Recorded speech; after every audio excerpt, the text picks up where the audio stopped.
Hello friends, எல்லோரும் எப்படி இருக்கீங்க? கண்டிப்பாக நல்லா இருப்பீங்கன்னு நம்புகிறேன். இது வந்து நவம்பர் 14க்கான ரிவ்யூ தான். எல்லோரும் இன்றைக்கி பார்த்துருப்பீங்க. இன்றைக்கி வந்து கான்ட்ரவர்சி தான் கொஞ்சம் இருந்துச்சு. சரி வாங்க நம்ம ஒரு நானும் டாஸ்க்குன்னு சொல்லிட்டேன். எபிசோட்குள்ளே போய் பார்க்கலாம். ஃபஸ்ட்டு வந்து மார்னிங்கே வந்து ஒரு ஸ்கூல் வந்து ஹாஸ்டலில் வந்து எப்படி பெல் அடிச்சுட்டு எழுப்புவாங்களோ அதே மாதிரிலாம் எழுப்புனாங்க. அதெல்லாம் கொஞ்சம் நல்லா தான் இருந்தது பார்க்குறதுக்கு. எழுந்துட்டு கரெக்டாக 7 o'clock அலாரம் வச்சு இவங்க எல்லோரையும் வந்து எழுப்புறாங்க. அப்போ சத்யாலாம் வந்து அவர் தான் கொஞ்சம் வந்து ரக்கடான பாய் இல்லையா, ஸ்டூடெண்ட் இல்லையா.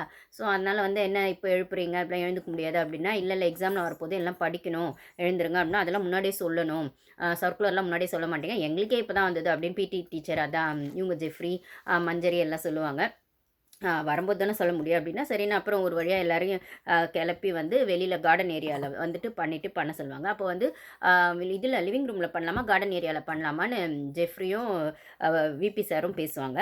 அப்போ வந்து இல்லை சரி நீங்கள் வெறும் வார்ம் அப் மட்டும் இங்கே பண்ணிட்டு நீங்கள் மார்னிங் ஆக்டிவிட்டிலாம் உள்ளே போய் வச்சுக்கோங்க அப்படின்னு பிடி டீச்சர் சொல்லுவார். ஆக்சுவலி ஜெஃப்ரி நல்லா தாங்க பண்ணுறாரு. அந்த பிடி டீச்சர் டாஸ்க்கு கரெக்டாக அது எப்படி பண்ணமோ பேசுறது செய்கிறது அந்த பாடி லாங்குவேஜ் எல்லாமே நல்லா தான் இருக்கு அவர் பண்ணுறது.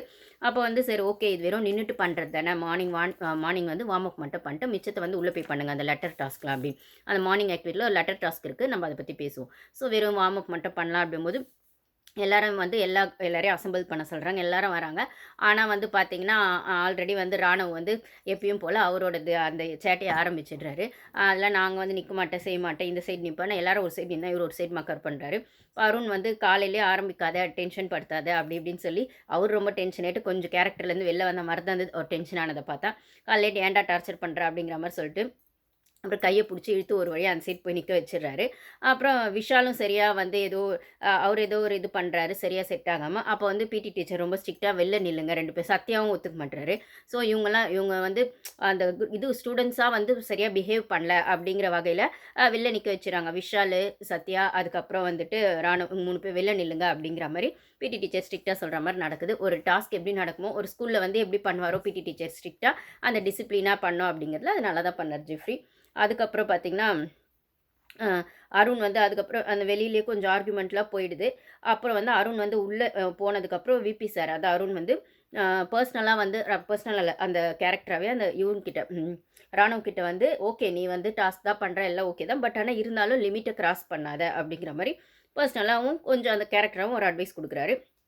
அதுக்கப்புறம் பார்த்திங்கன்னா அந்த மார்னிங் ஆக்டிவிட்டி என்னென்னு பார்த்திங்கன்னா, யாரோ செஞ்ச தப்புக்கு இவங்க வந்து அவங்களுக்கு வந்து லெட்டர் எழுதி கொடுக்கணும் அப்படிங்கிற மாதிரி தான் அந்த டாஸ்க். ஓகேங்களா? ஸோ அந்த தப்பை வந்து டைரெக்டாக வேறு யாரோ செஞ்சுருப்பாங்க. ஆனால் அந்த தப்பை வந்து நீங்கள் இப்படி செஞ்சுருக்கலாம் அப்படிங்கிற மாதிரி இவங்க இன்னொருத்தருக்கு இவங்க எழுதி கொடுக்கணும் அப்படிங்கிற மாதிரி தான் அந்த லெட்டரு. இப்போது இதில் வந்து பார்த்திங்கன்னா வந்து என்ன வரும்னு கேட்டிங்கன்னா, இதில் இவங்க ரியா வந்து யாருக்கு எழுதியிருப்பாங்கன்னா, பிரின்சிபல் மேடம்க்கே எழுதியிருப்பாங்க. அதாவது பிரின்சிபல் மேடம்க்கு ரியா எழுதியிருப்பாங்க. எப்படி எழுதியிருப்பாங்கன்னா, அவங்க சொல்கிற மாதிரி பிரின்சிபல் சொல்கிற மாதிரி ஆக்சுவலி அவங்க சாரி கேட்கணும் பிரின்சிபல் அதுக்கு. ஆனால் நீங்கள் கேட்கல அப்படிங்கிறதுனால ரியா வந்து அதை வந்து அவங்களுக்கு வந்து சொல்லி எழுதுகிற மாதிரி இருக்கும். இந்த மாதிரி இந்த லாஸ்ட் 2 டேஸாக வந்து நானே நிறைய வேர்ட்ஸ் வந்து சரியாக யூஸ் பண்ணல. அதாவது அவங்க வேர்ட்ஸ்லாம் யூஸ் பண்ணியிருப்பாங்க நிறைய. வர்ஷினி நம்மளுக்கு அது காட்டலை. ஸோ அது மாதிரிலாம் யூஸ் பண்ணியிருக்கேன். ஆனால் வந்து இனிமேல் நானே கரெக்ட் பண்ணிக்கிறேன்னு.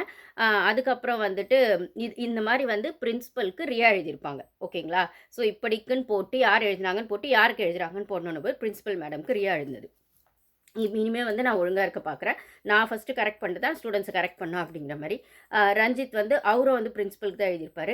இங்கே ஸ்கூலில் வந்து பார்த்திங்கன்னா, ஒரு ப்ராப்பர் ஸ்கூல் எப்படி இருக்கணுமோ அப்படி இல்லை. கல்வி, ஒழுக்கம், டிசிப்ளின் எதுவுமே இல்லை.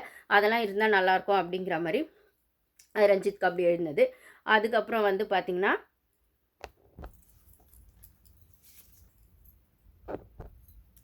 அதாங்க அந்த லெட்டர் என்னென்னு பார்த்தா, யாருக்கோ ஒருத்தங்களுக்கு நடந்த தப்புக்கு இவங்க ஃபீல் பண்ணி சாரி கேட்டு அதுக்கான நியாயத்தை இவங்க பேசுகிற மாதிரி இருக்கணும் அப்படிங்கிறது தான் அந்த கண்டென்ட்டு. ஸோ வந்து அதில் வந்து ஃப்ரம்மு டூ போட்டு அந்த லெட்டரை யார் எழுதினாங்கன்னு சொல்லணும். ஸோ இவங்க ஃப்ரம் கிட்டேருந்து டூக்கு வந்து ஒரு விஷயம் நடந்திருக்கு.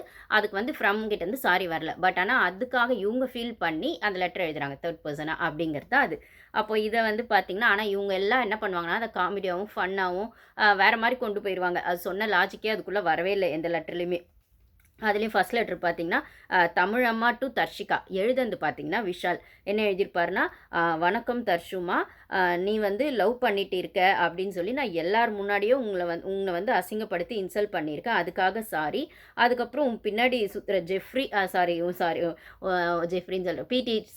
பிடி சார் ஜெஃப்ரி தானே? பிடி மாஸ்டர் பேரண்ட்ஸையும் வந்து கூப்பிட்டு பேசணும். அப்படி இருக்கிற பட்சத்தில் வந்து தமிழம்மா ஆகிய நான் உங்கள் சொந்த அம்மாவாக வந்துட்டு நடந்துக்கணும் அப்படிங்கிற மாதிரி.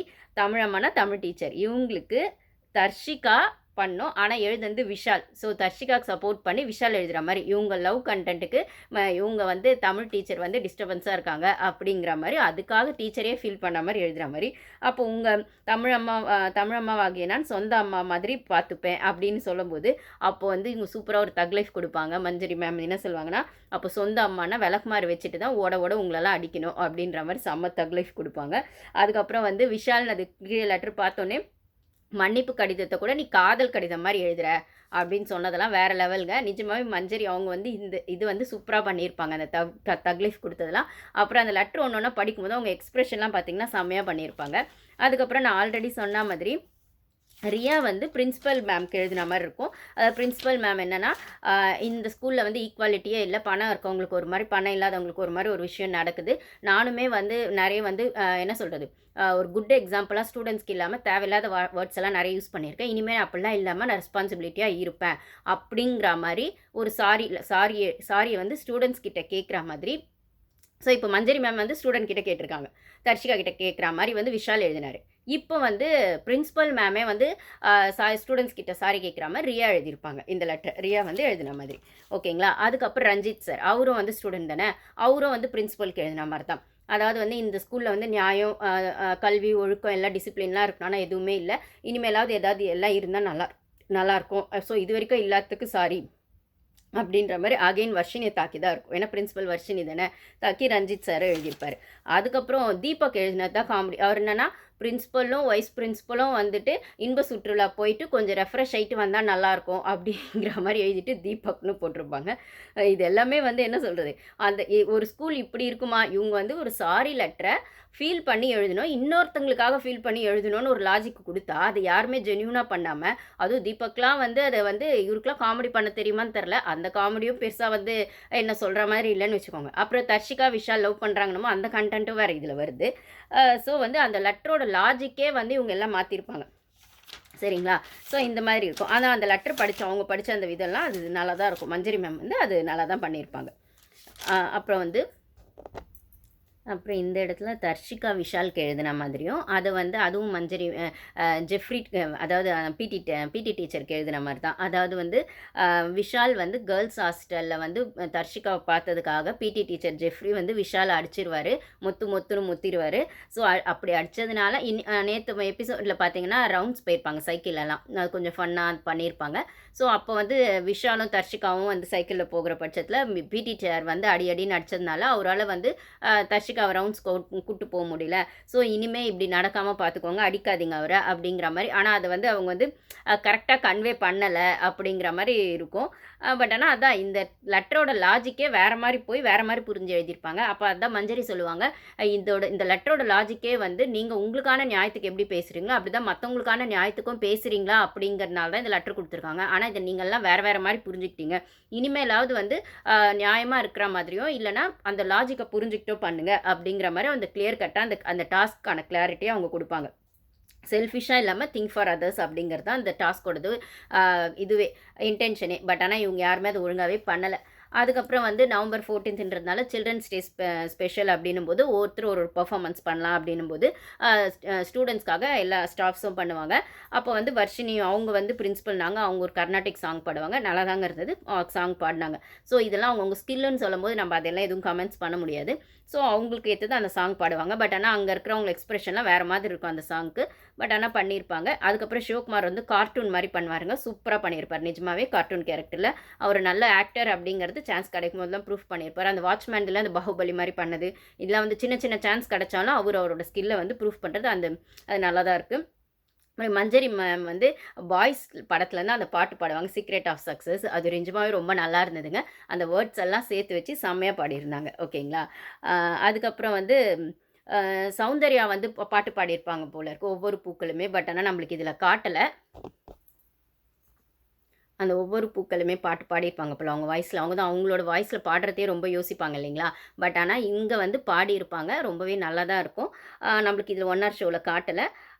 ஸோ வந்து என்ன சொல்கிறது, ஸோ அவங்கவுங்க வந்து பண்ணது நல்லா இருந்துச்சு. சில்ட்ரன்ஸ் டே செலிப்ரேஷன்னு சொல்லும்போது அவங்க வந்து டீச்சர்ஸ் வந்து என்ன சொல்லுவாங்கன்னா, இந்த மாதிரி உங்களுக்கு ஸ்வீட்ஸ்லாம் கொடுப்பாங்க, என்ஜாய் பண்ணுங்கள், ஹாப்பி சில்ட்ரன்ஸ் டே அப்படின்னு சொல்லுவாங்க. நல்லாயிருக்கும். இதுக்கப்புறம் இதை கட் பண்ணால் வந்துட்டு ஜாக்கும் முத்தும் வந்து உட்காந்து பேசுறது. இதாங்க சோஷியல் மீடியாவில் இப்போ ஃபுல்லாக போயிட்டுருக்கு. நம்மளுக்கு ஒன் ஹவர் ஷோவில் இது பெருசாக காட்டலை, கொஞ்சம் தான் காட்டினாங்க. அதாவது ஏதோ ஒரு இடத்துல ஜாக் வந்து டவுனாக ஃபீல் பண்ணியிருக்காங்க. வேறு ஒரு ஆக்டிவிட்டி போயிருக்கும் போல இருக்குது. அதில் வந்து அவங்க வந்து திருப்பி எல்லாருமே தன்னை கார்னர் பண்ணுற மாதிரி ஒன்று பேசுவாங்க. அப்போ முத்து வந்து பேசுகிற மாதிரி இதில் வந்து முத்து வந்து ஜாக்கு வந்து கரெக்டாக வந்து சொன்னாரா? அவருக்கு மைண்டில் இருக்கிறத சொன்னாரா? இல்லைனா ஜாக் வந்து முத்து மண்டையை கழுவுனாங்களா? அப்போலாம் நம்மளுக்கு தெரியாது. ஏன்னா எல்லா இடத்துலையும் ஜாக் வந்து இன்னும் முத்து மேனிப்புலேட் பண்ணுற மாதிரி ஜாக் மேனிப்புலேட் பண்ணுறவளுக்குலாம் முத்து முட்டாள்லாம் இல்லைங்க. அதே மாதிரி முத்து சொல்கிறதெல்லாம் எடுத்துக்கிற அளவுக்கு ஜாக்கும் முட்டாள் இல்லை. 2 பேரும் அவங்கவுங்க கேமை ஆடிட்டு தான் இருக்காங்க. இங்கே அவங்களோட ஒப்பீனியனை 2 பேருமே ஷேர் பண்ணிக்கிறாங்க.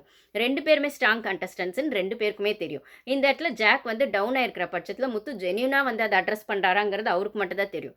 பார்க்குறதுக்கு ஜென்யூனாக இருக்குது. ஆனால் உள்ள இன்டென்ஷன் என்னன்னு நம்மளுக்கு தெரியாது. ஓகேங்களா? எப்பயுமே ஸ்டார்டிங்லேருந்தே ஜாக்கை வந்து எமோஷ்னலாக வந்து அவங்கள உட்கார வைக்கணும் நாமினேஷன் சீட்டில், அந்த ஹாட் சீட்டில் அப்படின்னு அந்த பிளானை வந்து இனிஷியேட் பண்ணதே முத்து தான். வாரம் வாரம் அப்படி தான் பண்ணவும் செய்வார். இந்த வாரம் தான் என்னவோ அதிசயமாக வந்து தர்ஷிகாவை நாமினேட் பண்ணார், சாச்சனாவை நாமினேட் பண்ணார். ஜாக்கை விட்டுட்டார். மேபி எப்படி இருந்தாலும் அவங்க நாமினேஷன் வந்தால் தனியாக நம்ம ஏன்னா ஏற்கனவே அவர் தான் ஆரம்பிச்சு விட்டார். அவர் சொன்னது எல்லா பாய்ஸ் மைண்டில் இருக்கிற பட்சத்தில் அது தானாகவே வந்துருதுன்னும் போது நம்ம எதுக்கு அந்த ஓட்டை வேஸ்ட் பண்ணணும்னு தர்ஷிகாவுக்கு மாற்றி போட்டிருக்கலாம். அப்படி இருக்கிற பட்சத்தில் இவங்க வந்து ஜாக் வந்து கண்டென்ட் க்ரியேட் பண்ணுறதுக்கோ இல்லைனா முத்துவை மேனிப்புலேட் பண்ணுற அளவுக்கும் வந்து முத்து வந்து என்னது முட்டாலாம் கிடையாது. அது உங்களுக்கும் தெரியும், உள்ளே இருக்க முத்துக்கும் தெரியும். ஓகேங்களா? ஸோ நம்ம எல்லாருக்குமே தெரிஞ்ச ஒரு விஷயத்துக்கு திருப்பி முத்துவை சப்போர்ட் பண்ணி பேசுறதுல அர்த்தம் இல்லை. அதே மாதிரி ஜாக்கும் வந்து ரொம்ப ஸ்ட்ராங் கண்டஸ்டன்ட்னு அவங்க ஸ்ட்ராட்டஜி அவங்க ப்ளே பண்ண தான் செய்வாங்க. இப்போ வந்து முத்து வந்து சொல்கிறாரு, என்னை எல்லாருமே ஜாக் சொல்கிறாங்க எல்லாருமே வெளில போகணுன்னு ஏன் நினைக்கிறாங்க, நான் கேம் ஆட தானே எல்லாரும் வந்திருக்காங்க அப்படின்னா அது அப்படி தான் நினைப்பாங்க, ஏன் முத்து வெளில போகணும் தான் நினைக்கிறாங்க அப்படின்னு அவர் சொல்லிக்குவார். இப்போ அங்கே அது ரீசெண்டாக ஒரு ஆக்டிவிட்டி நடந்திருக்கும் போல, அது நம்மளுக்கு ஒன் ஹவர் ஷோவில் காட்டல. அதுலேயுமே சௌந்தர்யா வந்து ஜாக்லின் அட்டாக் பண்ணி தான் பேசியிருப்பாங்க போல. ஜாக்லின் எவிக்ட் ஆகி போகணும், எவிக்ட் ஆகி போயிட்டு வரணும், அதாவது திருப்பி உள்ளே வரணுமா இல்லை எவிக்ட் ஆகணுமோ ஏதோ ஒன்று நமக்கு அது காட்டலை. அப்போ பேசும்போது அதை எடுத்துன்னு வந்து முத்து இங்கே சொல்லுவார். அப்போ வந்து ஜாக் சொல்லுவாங்க, நான் வந்து எவ்வளோ உண்மையாக பார்க்குறேன் சௌந்தர்யாவை, அவளுமே இப்படி நினைக்கிறான்னா இந்த கேம் அப்படி தான் நினைப்பாங்க. ஏன்னா வந்து எல்லாருமே வந்து அவங்க ஒருத்தங்களை முந்தி தான் இன்னொருத்தவங்க போனோம் இல்லைங்களா, ரன்னு அப்போ அது அப்படி தான் நடக்கும் அப்படின்னா, அப்போ வந்து முத்து சொல்வார், விஷால் கூட தான் வந்து என்னை வந்து அந்த என்னது ஸ்கூல் டாஸ்கில் ஒரு இடத்துல வந்து தலைவன் இவரே சொல்லிக்கிறது அவருக்கு பிடிக்கலன்ற மாதிரி, அதாவது விஷால் டேரெக்டாகவும் டேரெக்டாக இல்லவே இல்லை, இன்டேரக்டாக முத்துவை கார்னர் பண்ணுறது முத்து இந்த இடத்துல சொல்லுவார். எனக்கும் தெரியும் விஷால் என்ன பண்ணுறான்னு, இது அப்படி தான் இந்த கேம் இப்படி தான் போகணும்னா அப்போது திருப்பி ஜாக் சொல்லுவான், அது எனக்கும் புரியுது முத்து, இருந்தாலும் வந்து இப்போ விஷால் சொன்னார் அதோட விட்டுட்டார்ல உன்னை, என்னை வந்து ஒருத்தங்க டார்கெட் பண்ணால் லைனாக டார்கெட் பண்ணுறாங்க அப்படின்னா அது கரெக்டு தான். என்ன சொல்கிறது, விஷால் பண்ணால் அருண் பண்ணால் தீபாக்னு லைனாக அது வந்து ஒரு பட்டர்ஃப்ளை எஃபெக்ட் மாதிரி வந்துக்கிட்டே இருக்குது. அப்படின்னு வந்து கொஞ்சம் டவுன் ஆகுறாங்க. எந்த சப்போர்ட்டுமே இல்லை அவங்களுக்கு. சாஞ்சிக்கிறதுக்கு ஒரு ஷோல்டர்ன்ற மாதிரி நான் ஆல்ரெடி சொல்லியிருப்பேன். அந்த வீட்டை பொறுத்த வரைக்கும் யாராவது ஒருத்தராவது ட்ரஸ்ட்டாக இருக்கணும். சாஞ்சிக்கிறதுக்கு ஒரு ஷோல்டர் அப்படிங்கும்போது அது எதுவுமே வந்து ஜாக்லினுக்கு கிடைக்கல அப்படின்னும்போது சௌந்தர்யாவை தான் அவங்க நம்புகிறாங்க. இப்போ சௌந்தர்யாவும் பின்னாடி இருந்து ஏதோ ஒன்று பண்ணிட்டு தான் இருக்காங்கன்னு புரிகிற பட்சத்தில் அவங்கள யாரை தான் அவங்க நம்ப முடியும் அப்படின்னு ஒரு இடத்துல அவங்க கொஞ்சம் டவுன் ஆகுறாங்க. ஓகேங்களா? இதுதான் முத்துக்கும் ஜாக்லினுக்கும் நடந்த கான்வர்சேஷன். இதை பற்றி நம்ம டீட்டெயிலாக அதுக்கப்புறம் இன்னொரு வீடியோ போடுவோம். ஆக மொத்தம் யார் மண்டையும் யாரும் கழுவுனாங்க இந்த இடத்துல. 2 பேருமே ஸ்ட்ராங் கண்டஸ்டன்ஸ். அவங்கவுங்க விளையாட்டு எப்படி போகுதுன்னு அவங்கவுங்களுக்கு நல்லாவே தெரியும். அப்படி இருக்கிற பட்சத்தில் இவங்க வந்து ஃப்ரெண்ட்ஸாக இருந்தும் இந்த விளையாட்டை விளையாடுறதுக்கான வாய்ப்பு இருக்குது. இவங்க ஸ்ட்ராங்குன்னும் போது இவங்க 2 பேரும் சேர்ந்து மற்றவங்கள வந்து புரிஞ்சுக்கிட்டு, இப்போ முத்துலாம் பார்த்தீங்கன்னா ஜாக்லினை முழுசாக நம்ப மாட்டார். அதே மாதிரி ஜாக்லினும் முழுசாக முத்துவை நம்ப மாட்டாங்க. ஸோ அவங்க கேமை அவங்க ஆடுவாங்க, அவ்வளோதான். ஓகே கைஸ், நம்ம மற்றதெல்லாம் நெக்ஸ்ட் வீடியோவில் பேசுவோம். Thank you guys.